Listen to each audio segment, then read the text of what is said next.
إن الذين يكتمون ما أنزلنا من البينات والهدى من بعد ما بيناه للناس في الكتاب أولئك يلعنهم الله ويلعنهم اللاعنون. La malédiction découle justement de ceux qui cachent. C'est vrai que ce verset-là fait allusion aux gens du livre qui cachaient la vérité à l'endroit de la prophétie de Mohammed alayhi salatu wassalam, qui cachaient tout simplement la vérité.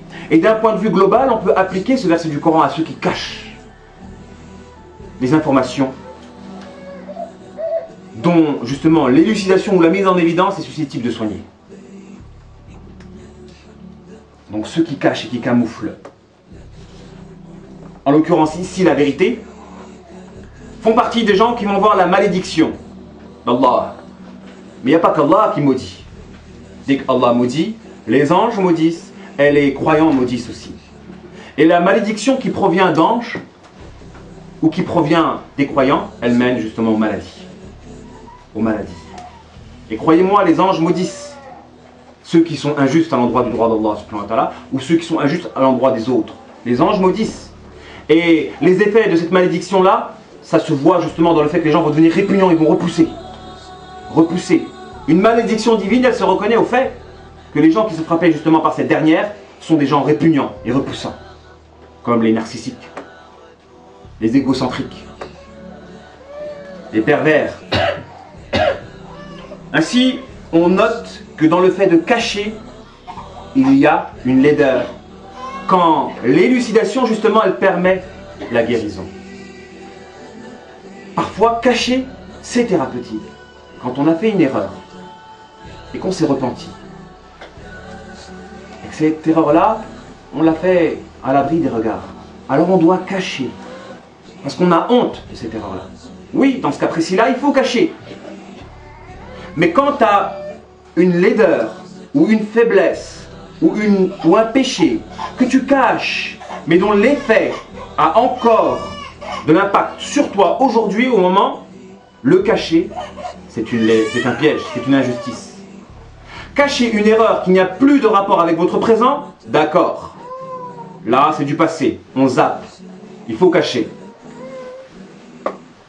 Une erreur qui n'a plus d'impact dans votre présent, d'accord.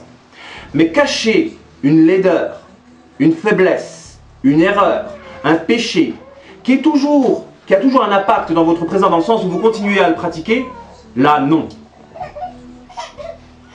Là non. Et thérapeutiquement, vous avez le devoir de le mettre en évidence si vous voulez vous soigner.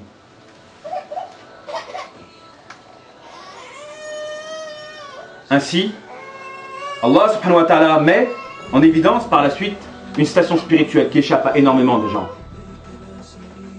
La réparation. Quand vous avez commis une injustice qui est à l'origine d'une laideur, quand vous avez été victime d'une injustice qui a généré en vous une faiblesse, parce qu'il existe deux types de laideur, la laideur active et la laideur passive. La laideur active, c'est quand vous accomplissez une injustice à l'endroit du droit d'Allah ou du droit d'un humain. Et la laideur passive, c'est quand vous subissez une injustice et vous fermez les yeux sur celle-ci. Ou vous n'arrivez pas à tourner la page à l'endroit de celle-ci. Ou vous prétextez des prétextes justement pour éviter d'affronter la réalité en ce qui la concerne. La laideur active et la laideur liée à votre agissement quand vous commettez une injustice à l'endroit du droit d'Allah ou à l'endroit du droit d'un autre. Et la laideur passive quand vous subissez justement une injustice et vous fermez les yeux à l'endroit de celui qui l'accomplit et vous vous en rendez aussi complice de l'injustice.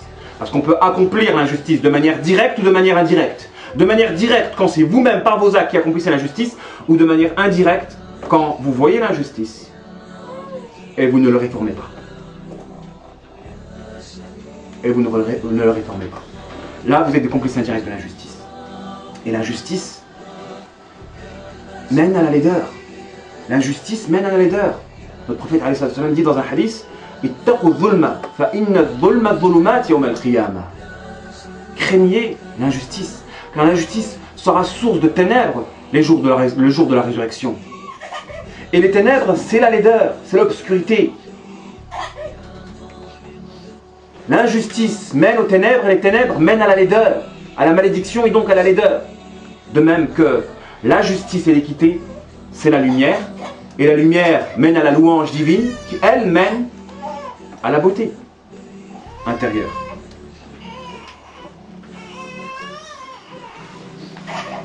Alors il est important de méditer cela.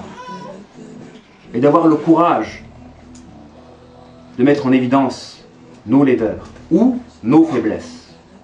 Les laideurs auxquelles on serait nous-mêmes responsables de ces dernières, ou les faiblesses dont nous sommes victimes,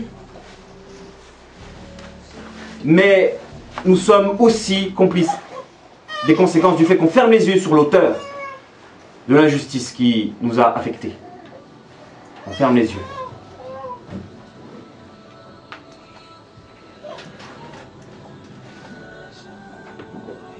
Et il existe deux types justement d'injustice.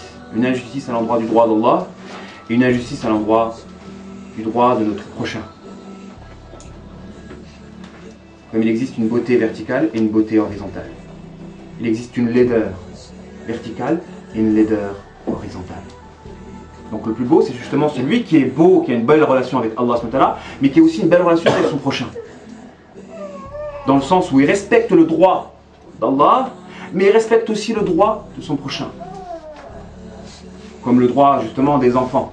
Parce que l'enfant, comme on l'a dit hier, lui il n'a pas la langue pour mettre des mots aux injustices qu'il peut subir. Lui juste il ressent l'enfant. Juste il ressent l'enfant. Il n'a pas les mots pour exprimer les injustices dont il est victime. Et le beau, c'est celui qui les comprend. Justement ces injustices-là. Qui arrive à mettre des mots à la place de l'enfant. Dans sa souffrance. Parce que l'enfant juste il ressent. Juste il ressent. Allah subhanahu wa ta'ala dans un hadith qudsi dit Ya ibadi inni haramtu dhulma ala nafsi wa ja'altu baynakum muharrama fala tadhalamu. Oh mes serviteurs, je me suis interdit l'injustice à moi-même et je vous l'ai aussi interdit à vous. Ne soyez pas injustes les uns vis-à-vis des autres. Et comment cette tradition-là, cette tradition que les gens de Syrie transmettaient à genoux, tellement elle est sublime. Ya ibadi, kullukum dal illa man hadaytu, fastahduni ahdikum. Oh mes serviteurs, vous êtes tous égarés, sauf celui que je guide. Demandez-moi la guider et je vous guiderai. Ya ibadi, kullukum ja'i'un illa man at'amtuhu, fastat'imuni ut'imkum. Oh mes serviteurs, vous êtes tous des affamés, sauf celui que je nourris. Demandez-moi la nourriture et je vous nourrirai. Ya ibadi, kullukum 'arin illa man kasawtu, fastaksuni aksukum. Oh mes serviteurs, vous êtes tous nus, sauf celui que j'habille. Demandez-moi de vous vêtir et je vous vêtirai. Ya ibadi, innakum tukhti'una bil-layli wan-nahar wa ana aghfiru adh-dhunuba jami'a fastaghfiruni aghfir lakum. Oh mes serviteurs, vous êtes tous des personnes qui commettaient des erreurs jour et nuit, tandis que moi je suis celui qui est pardonneur. Demandez-moi pardon et je vous pardonnerai. Ya ibadi, innakum lan tablughu darri fatadurruni wa lan tablughu naf'i fatanfa'uni. Oh mes serviteurs, vous ne pouvez pas m'atteindre avec les bienfaits et les méfaits que je vous octroie. Allez comprendre, vous ne pouvez pas m'atteindre avec les bienfaits et les méfaits que je vous octroie. Celui qui se venge contre Allah parce qu'il souffre en se considérant comme le centre du monde suite à son égocentrisme, il pense qu'il va atteindre Allah et en pensant qu'il va atteindre Allah, il s'approprie un nom d'Allah, An-Nafi'u wa Ad-Dar. Il se considère comme quelqu'un de nuisible. Or tous les bienfaits, tous les méfaits en réalité proviennent d'Allah et il nous les accorde. Et on va utiliser les bienfaits et les méfaits qu'Allah nous accorde en pensant qu'on va profiter à Allah ou qu'on va nuire à Allah, parce que c'est dans les deux sens. C'est dans les deux sens. L'égarement est dans les deux sens. Il y a des gens qui pensent affecter Allah, porter atteinte à Allah, toucher Allah en s'éloignant d'Islam. Comme il y en a d'autres qui pensent faire du bien à Allah en pratiquant davantage. En pensant que toutes leurs bonnes actions, Allah en tire un bénéfice. Non. Allah, il est an-nafir wa ad-dar. Il n'a que faire de tout ce que vous pouvez apporter. Et rien de tous les méfaits que vous pouvez faire ne l'affecte. Ils n'ont pas été injustes vis-à-vis de moi, ils n'ont été injustes que vis-à-vis de eux-mêmes.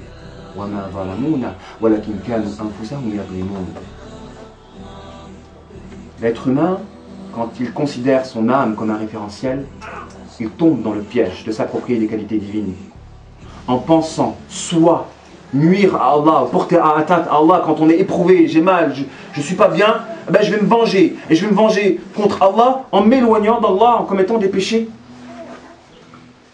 Voilà les gens quand ils se mettent en colère contre Allah. Ils pensaient qu'ils allaient affecter Allah avec un méfait dont les conséquences ne se verront que sur lui-même.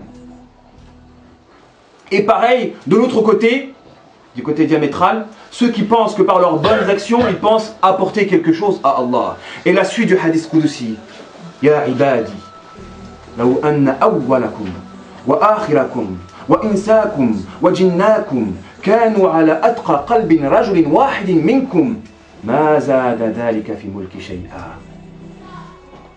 Si les premiers d'entre vous, les derniers d'entre vous, les hommes et les djinns, eh bien, toute la piété était réunie dans le cœur d'un seul homme parmi vous, cela augmenterait en rien à ma royauté et à mon royaume. La piété de la somme de tous les hommes, de tous les djinns, des premiers aux derniers, réunis en un seul cœur, cela n'augmenterait en rien mon royaume. Et pareillement, لو أن أولكم وآخركم وإنساكم وجناكم كانوا على أفجر قلب رجل واحد منكم ما نقص ذلك من ملكي شيئا. Que si les premiers d'entre vous, les derniers d'entre vous, les djinns et les humains, eh ben leur méchanceté, leur perversion était synthétisée dans le cœur d'un seul homme parmi vous, cela ne diminuerait en rien en ma royauté. Rien en ma royauté. Ya ibn Adam, ya ibadi, law anna awwalakum wa akhirakum وإنساكم وجناكم كانوا في صعيد واحد فسألوني فأعطيت كل إنسان مسألته ما نقص ذلك من ملكي إلا كما ينقص المخياط إذا أدخل البحر. Si les premiers d'entre vous, les derniers d'entre vous, les djinns parmi vous et les humains étaient tous réunis dans une même place et que chacun d'entre eux me demande quelque chose et que je réponds à leur demande, eh ben ceci ne diminue en rien en ma royauté, pas plus que ne le ferait une aiguille lorsqu'on la retire de l'océan. Qu'est-ce qu'elle prend de l'océan en termes d'eau, l'aiguille? Quand vous la plongez dans l'océan et que vous la retirez, elle prend quelque chose? Est-ce que c'est significatif par rapport à l'océan? Si la somme des humains et des djinns, des premières et des dernières générations étaient réunis dans une même place et que tout le monde demande tout ce qu'il a envie de demander, cela ne diminuerait en rien à la royauté divine. On n'a pas estimé Allah à sa juste mesure. On n'a pas estimé Allah à sa juste mesure. Particulièrement nous, quand on s'en est enorgueilli, quand on a une belle image de soi-même, en refusant d'admettre nos laideurs. Ya ibadi, innama hiya a'malukum uhsiha lakum thumma wa'fikum iyyaha. Sachez que cette affaire est liée à vos bonnes actions, que je comptabilise, et je vais vous ressusciter sur cette dernière. Faman wajada khayran falyahmadillah, wa man wajada ghayra dhalik. Celui qui trouve des bonnes actions, qui loue Allah, parce que tout le bien qui peut provenir de nous ne vient en réalité que d'Allah. Par contre, celui qui trouve dans son compte, dans son livre, lorsqu'il va se présenter devant son Seigneur, des mauvaises actions, alors là, qu'il blâme que son âme. Tout le mal qui provient de nous,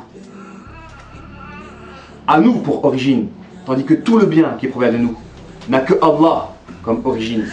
Et celui qui médite cela comprend qu'il doit devenir humble. Et que toutes ces adorations ne valent rien en réalité. Parce que personne d'entre nous ne rentre au paradis par ses bonnes actions. Nous rentrons par la miséricorde divine, avant tout. Et le partage des degrés du paradis peut-être par nos actions. On va se partager les degrés du paradis par nos actions, par nos efforts. Par contre, entrer au paradis ne se fait que par la miséricorde d'Allah.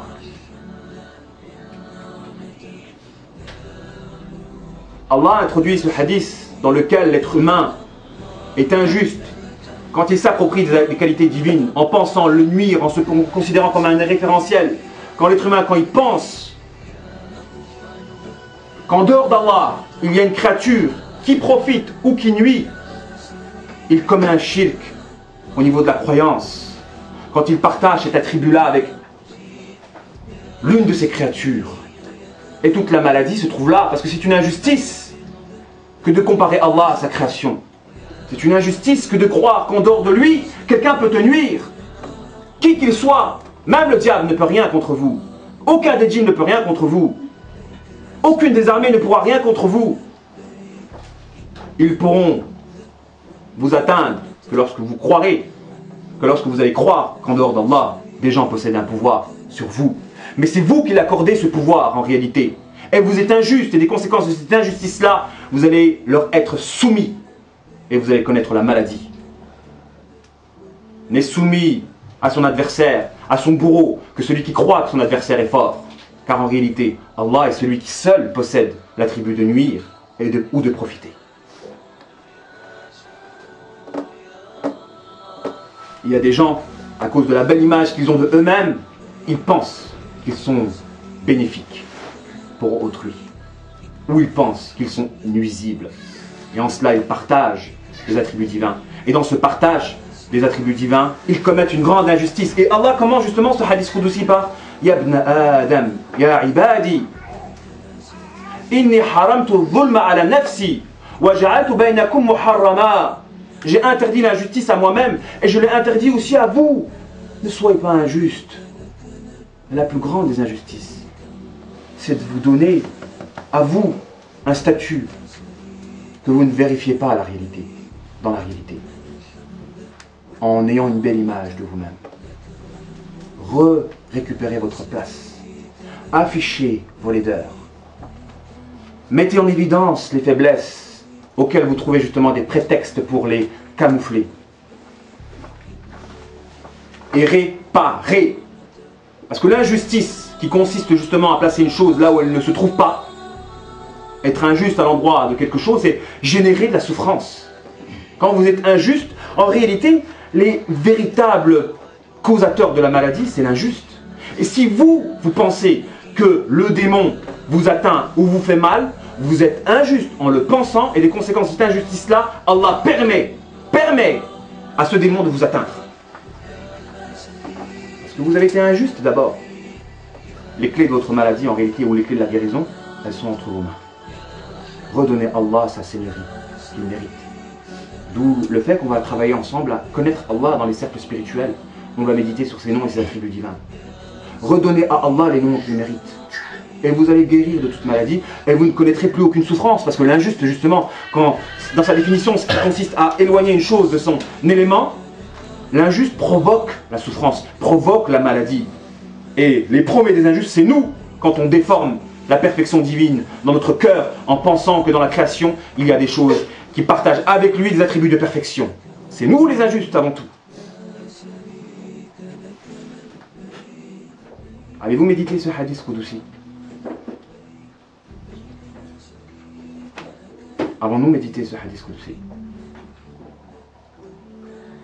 Voilà ce qu'il en était, Inch'Allah, pour le cours sur l'injustice. Et le fait qu'on doit réparer nos injustices. Réparer, attention, dans la repentance, il n'est pas suffisant que de reconnaître. Bayyanou, je reconnais. Aslahu, je répare. Ceux qui pensent se parfaire dans la repentance sans réparer leur forfait se trompent. Et il y a deux types d'injustice, comme je l'ai dit tout à l'heure. L'injustice en acte, où vous accomplissez une injustice, et l'injustice passive, liée à vos manquements. Et donc, il y aura deux degrés. La station spirituelle aujourd'hui de la réparation qui consiste justement à arrêter d'accomplir les injustices par lesquelles votre maladie se renforce. Et la station qui va suivre, de remplir les trous qui font vos manquements. Donc les obligations que vous devez accomplir. Donc il faut arrêter d'accomplir les choses qu'Allah ne veut pas qu'on accomplisse. Il faut accomplir les choses que l'on doit accomplir. Parce que des gens, ils adorent Allah, mais ils n'arrêtent pas leur injustice. Ils continuent de les pratiquer. C'est normal qu'ils sont malades. Et là, c'est pour ça qu'on est dans le cœur de la spiritualité. Arrêtez d'accomplir des injustices, des péchés, et combler nos manquements. Nos manquements. En accomplissant ce que l'on doit accomplir. Faites ces deux choses-là. Vous allez vous soigner de vos injustices, qu'elles soient actives ou passives. Et en vous soignant de celles-ci, vous allez guérir avant même d'aller voir le thérapeute. Avant même d'aller voir. Le but de ce chemin, de cette aventure spirituelle que l'on va faire cet été, c'est de vous donner justement les moyens de guérir par vous-même. Je l'avais dit, on a tellement de gens qui veulent nous consulter qu'on ne peut pas tous les voir. Mais s'ils suivent un programme de spiritualité dans lequel se trouvent les clés de la guérison par eux-mêmes. En tout cas, mon objectif, c'est de vous donner les clés de la guérison par vous-même. Et celles-ci se trouvent dans la réconciliation avec Allah et dans la réconciliation avec votre prochain. Vertical, horizontal. Réconciliez-vous avec Allah et réconciliez-vous avec votre prochain. C'est l'objectif, en tout cas, de ces cours de spiritualité. Je reste là, Inch'Allah. Donc, normalement, il y a un cours à 19 h aujourd'hui. Il ne reste que 2 dimanches pour le mois du Ramadan. Donc, c'est pour ça que je vous demande de donner encore un peu plus de temps pour qu'on puisse avancer dans ce programme-là, Inch'Allah. Donc, à 19 h, on refait encore un cours. Mais entre 19 h, puisqu'on va quitter les lieux tout de suite, entre 13h30 et 19 h, on va se partager pour faire de la da'wa collective. Dans toute l'île de France, de manière synchronisée. Synchronisée. La force est dans l'unité. La force est dans l'unité. Chacun d'entre nous, chaque groupe, va en faire un département. 93, 92, 91, 94, 95. Et on revient pour le compte-rendu ici, à 19 h, en continuant l'étude du bouquin. Est-ce que vous êtes prêts ?